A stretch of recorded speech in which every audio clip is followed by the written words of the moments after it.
Hello from Southern Ontario. It's September 24th here in Canada. Well, and everywhere. Anyways. Oh yeah, I was going to talk about, I was going to summate the Tamara Litch, Chris Barber trial. I'll try to be brief. If you haven't been following all of the other fantastic coverage, Patriot Smoothies there, the True North, Rebel News, etc.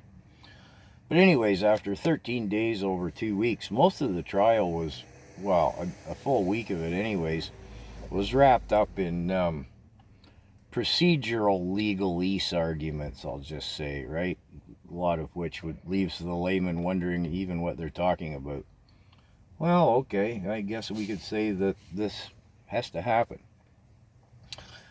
However, the video evidence presented by the Crown, I mean, if anything, it almost looks pro-defense. The video footage they show, they don't show any violence from the convoy protesters in Ottawa. The only violence they showed was the cops beating on people. Like, just, it's weak prosecutorially at best, and at worst, from a prosecuting sense point of view, it's pro-convoy and pro-Tamara and Chris. However, we're not going to dwell on that.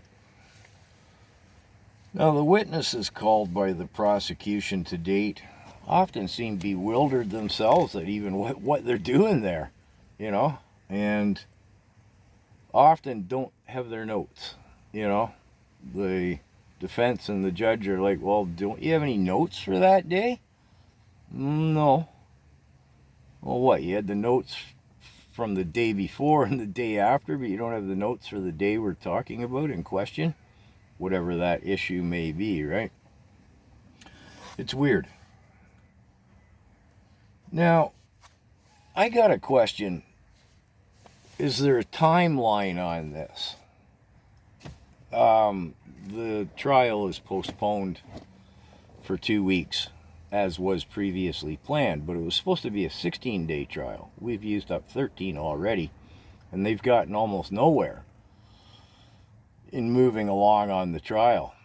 I mean, it's boring and aggravating even to the judge and the defense, and anybody who's witnessing it, sitting in the courtrooms, left like, are we going anywhere at all with this? So here's my suspicion. You tell me what you think in the comments. I think the prosecuting Crown has been given a date to drag this trial out to. So what nefarious scheme does the regime of Trudeau have, assuming that this hypothesis of mine is correct, that they're to drag the trial out until a certain point, whatever that point may be? And again, why would that happen? But that's just my hypothesis. I haven't seen anybody else present a related hypothesis. So let me know what you think in the comments. There's some fuddery going on here. What nefarious scheme is our regime's leader up to now? I'm not liking it.